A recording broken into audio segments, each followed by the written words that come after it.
Hello बच्चों, तो स्वागत है बायोलॉजिकल क्लासिफिकेशन के फर्स्ट लेक्चर में। तो हम लोग ये नया चैप्टर स्टार्ट कर रहे हैं, बायोलॉजिकल क्लासिफिकेशन। ठीक है। तो हम जहाँ रहते हैं हमारे प्लेनेट पे अलग अलग तरह के क्या होते हैं, ऑर्गेनिजम्स क्या होते हैं, पाए जाते हैं, एग्जिस्ट होते हैं। उसी को जैसे किसी को हम लोग देख नहीं सकते हैं, जो हम लोग खुली आंखों से क्या होते हैं, नहीं देख सकते हैं। तो उसको अरिस्टोटल के द्वारा उसको दो तरह में क्लासिफाई किया गया था, दो तरह से क्लासिफाई किया गया था। जैसे में Aristotle system of classification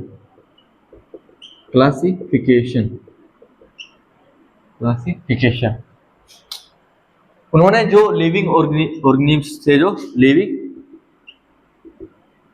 organisms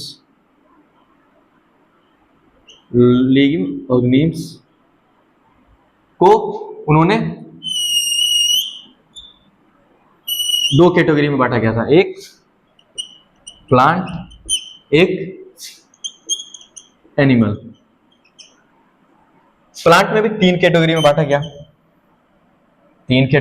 गया, herbs, shrubs and tree. And यहाँ पे पहले इसको समझते हैं। हर्ब्स क्या होते हैं?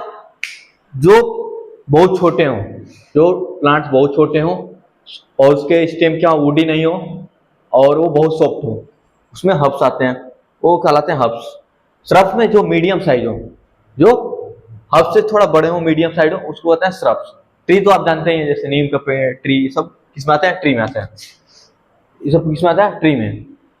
उसी तरह एनिमल को दो बेसिस पर बांटा गया था। पहला on the basis of blood, and on the basis of habitat. नाम हो नहीं पाएगा, इसको ऊपर समझेंगे। On the basis of habitat, तो इस पोर्शन को यहाँ रफ करके अभी समझेंगे। यहाँ पे एनिमल को दो बेसिस बांटा गया था, on the basis of blood, on the basis of habitat. तो ये लिख लेते हैं इसको, अभी यहाँ दोबारा से बनाएंगे तो लिख लेंगे।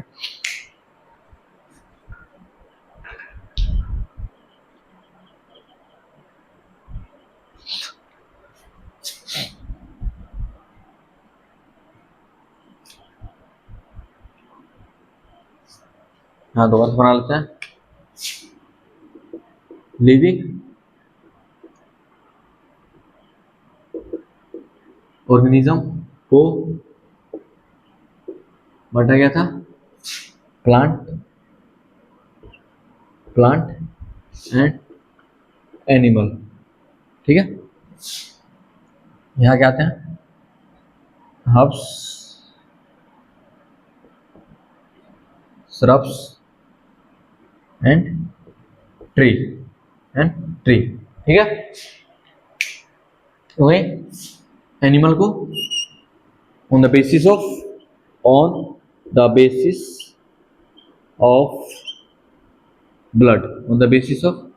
Blood, and on the basis of habitat. उनका निवास कहाँ होता है, उसके बेसिस पे बांटा गया था। और यहाँ पे देखिए, ब्लड को भी दो कैटेगरी में, एक में आरबीसी क्या हो, प्रेजेंट, उसको कहते हैं इनाइमा। आरबीसी एब्सेंट, उसको कहते हैं एनाइमा। जैसे हमारा ब्लड लाल होता है, क्यों होता है? रेड ब्लड सेल के वजह से क्या होता है? रेड होता है। जिसमें आरबीसी एब्सेंट हो, उसको कहते हैं एनाइमा।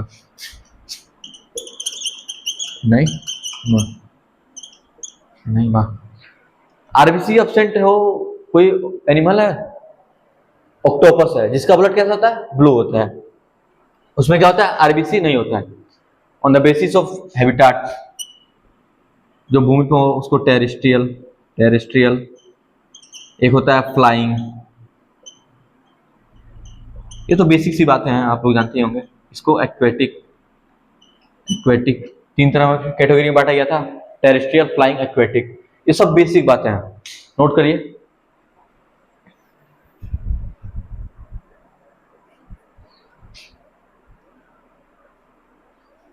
आगे बढ़ते हैं, अब पढ़ेंगे history of classification. History of classification, history of classification.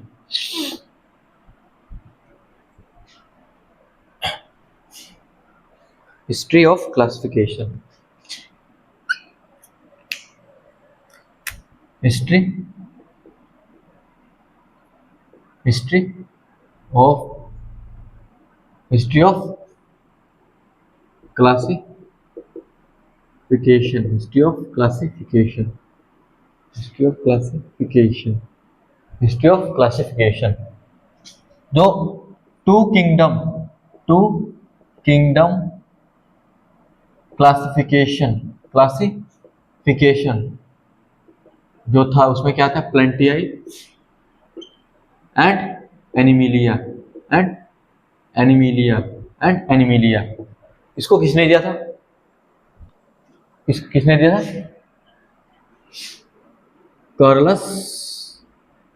Carolus Linnaeus साहब ने दिया था। कब दिया था? 1758 में। कब दिया था? 1758 में। यहाँ थ्री किंगडम क्लासिफिकेशन, क्लासिफिकेशन इसमें आता है प्लेंटेई, प्रोटिस्टा एंड एनिमिलिया, इसको किसने दिया था? अर्नेस्ट हैकल साहब ने कब दिया था इसको? इसको दिया था 1866। कब दिए थे? 1866। कब दिए थे? 1866।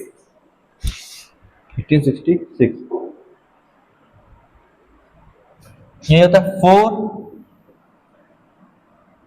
Four kingdom classification, four kingdom classification. क्या क्या आते हैं इसमें? प्लेंटेई, मोनेरा, प्रोटिस्टा एंड एनिमिलिया, इसको दिए थे एचएफ कोपलैंड,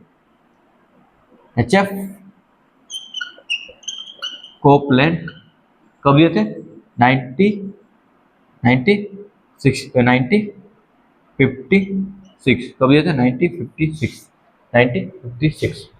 ये था 5 किंगडम क्लासिफिकेशन। ये हमारे लिए इंपॉर्टेंट है, 5 किंगडम क्लासिफिकेशन। इसको पढ़ना है डिटेल में। यहाँ होता है प्लेंटेई, मोनेरा,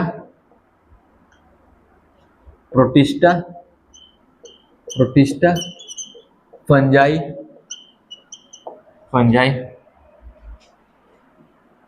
एंड एनिमिलिया। इसको कौन दिया था? आर.एच. विटेकर साहब ने दिया था इसको। RH. Whittaker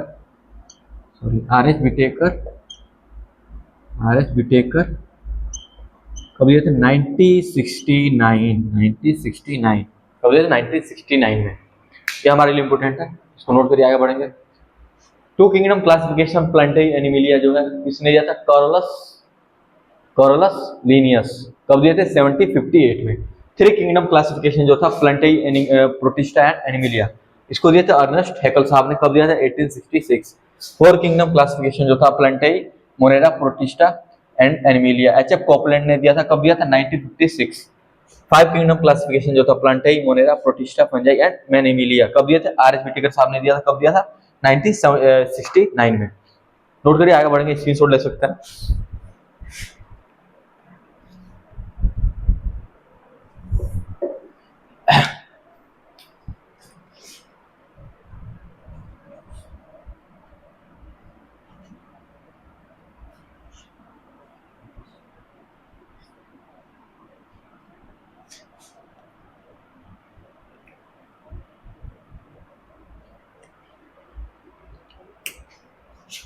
5 kingdom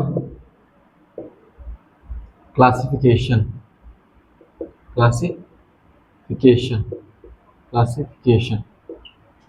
proposed by, अभी कुछ सेकंड पहले हम लोग पढ़े,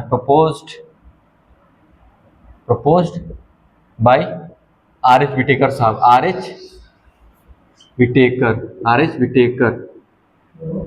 एच विटेकर इन 1969 में, R H Whittaker, proposed by R H Whittaker in 1969। कौन कौन सा किंगडम इसमें? Monera, protista, fungi, plantae and Animalia.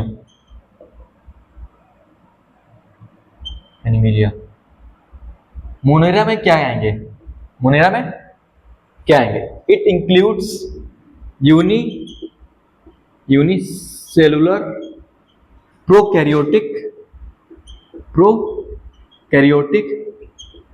Organisms, ठीक है।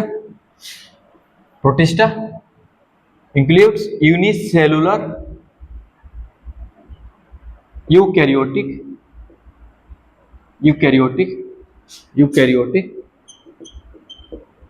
organisms। ये जो तीन है, there are multicellular organisms,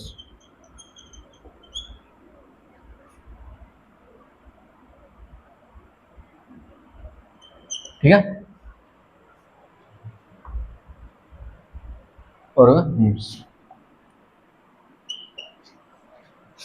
और क्या होंगे? एंड यूकैरियोटिक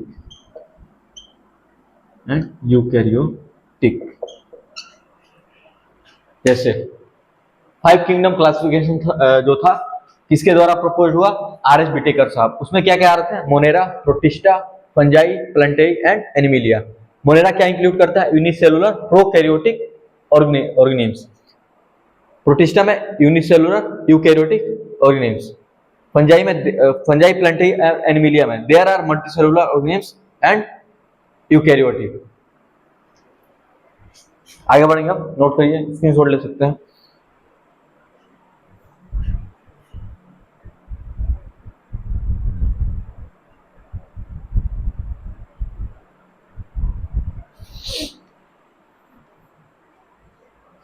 आगे बढ़ते हैं, पढ़ेंगे बेसिस ऑफ क्लासिफिकेशन। जो भी क्लासिफिकेशन हुआ किसके बेसिस पे हुआ? आर एच विटेकर साहब ने जो भी क्लासिफिकेशन किया किस बेसिस पे किया, क्या देखा, क्या देख के किया, उसको पढ़ेंगे। बेसिस ऑफ क्लासिफिकेशन, किसके बेसिस पे हुआ? Cell structure,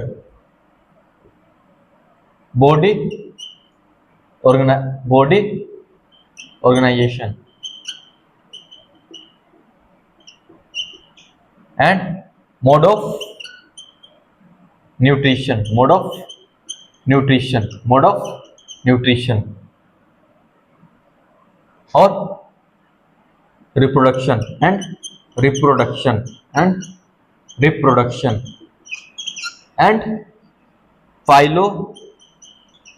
phylogenetic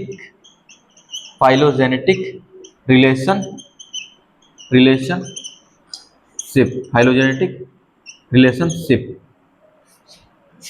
phylogenetic means क्या होता है? इवोल्यूशनरी रिलेशनशिप,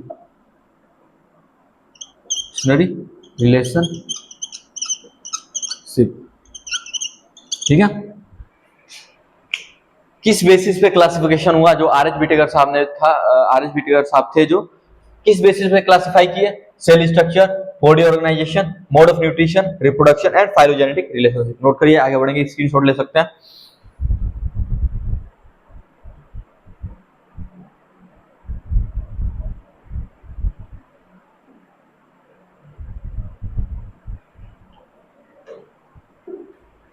आगे बढ़ते हैं।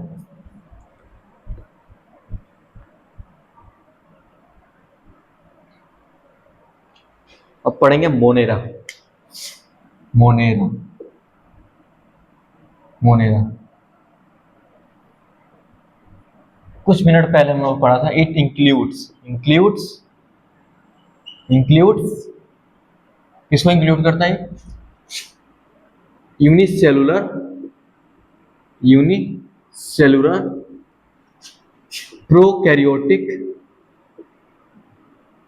प्रोकैरियोटिक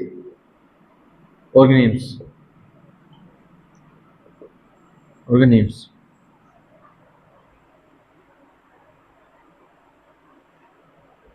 यही इसका सेल वॉल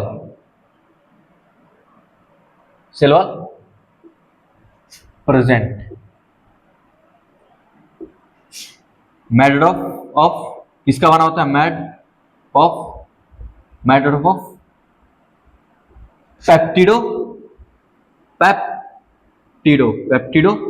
पेप्टिडोग्लाइकन। किसका बना होता है? पेप्टिडोग्लाइकन का बना हुआ होता है। तो सेल वॉल है मोनेरा में। इसमें एक और लाइन है, इसमें क्या है? बैक्टीरिया। ये बैक्टीरिया है। और जो सेल वाला उससे बना होता है पेप्टिडोग्लाइकन। और इसमें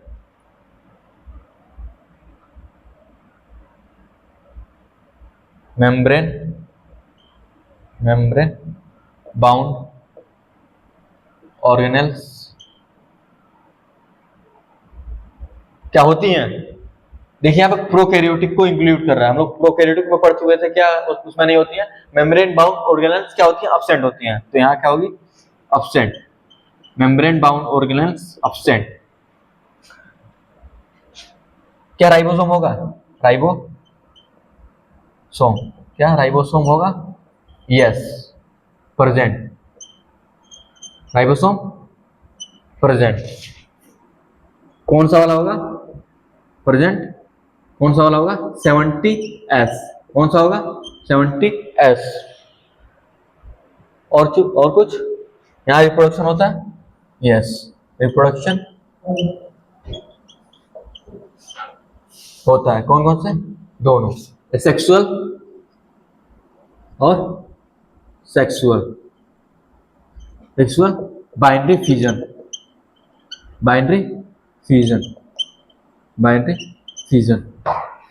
ठीक है, बाइनरी फ्यूजन। मोनेरा में क्या इंक्लूड करता है? Unicellular prokaryotic organisms.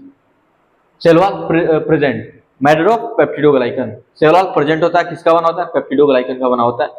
Membrane bound organelles होता है क्या? नहीं होता है या नहीं होता है? अब्सेंट होता है, नहीं होता है, क्योंकि प्रोकैरियोटिक है। हम लोगों ने सेल स्ट्रक्चर ऑफ लाइफ में पढ़ चुके थे कि प्रोकैरियोटिक में क्या होती है? मेम्ब्रेन बाउंड ऑर्गेनेल्स अब्सेंट होती हैं। Ribosome present 70S। कौन सा वाला? 70S। रिप्रोडक्शन क्या होती है? एसेक्सुअल सेक्सुअल दोनों होता है। तो उसमें कौन सा? Binary fusion.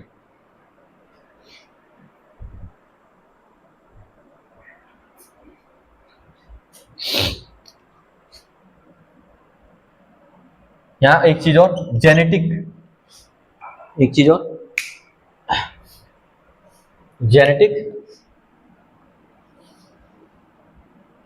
मटेरियल क्या होता है? यस, डीएनए होता है नेकेड। कैसा होता है? नेकेड। कैसा होता है? नेकेड। एक बार और रिपीट करता हूं इसको। मोनेरा जो है इंक्लूड किसको करता है? यूनिसेलुलर प्रोकैरियोटिक ऑर्गेनिम्स को। अब सेल वॉल उसमें होता है, किसका बना होता है? सेल वॉल पेप्टिडोग्लाइकन का। जेनेटिक मटेरियल कैसा होता है? डीएनए जो होता है उसका जेनेटिक मटेरियल क्या होता है? डीएनए होता है। तो डीएनए कैसा होता है? नेकेड। कोई मेम्ब्रेन बाउंड वो नहीं होता है, नेकेड होता है, नंगा होता है। और इसमें मेम्ब्रेन बाउंड ऑर्गेनेल्स क्या होती हैं? अब्सेंट होती हैं, नहीं होता है। इधर देख सकते हैं प्रोकैरियोटिक। हम लोगों ने पिछले लेक्चर में cell the structure of life पिछले चैप्टर में हम लोग पढ़ चुका था। प्रोकैरियोटिक में मेम्ब्रेन बाउंड ऑर्गेनेल्स क्या होती हैं, एब्सेंट होती हैं, तो यहाँ एब्सेंट है। राइबोसोम में क्या, राइबोसोम प्रेजेंट होता है, यस प्रेजेंट। कौन सा वाला होता है, 70S। रिप्रोडक्शन कैसा होता है, एसेक्सुअल भी होता है, सेक्सुअल, सेक्सुअल में कैसा, बाइनरी फिजन। तो वीडियो करते हैं समाप्त, मिलेंगे नेक्स्ट वीडियो में।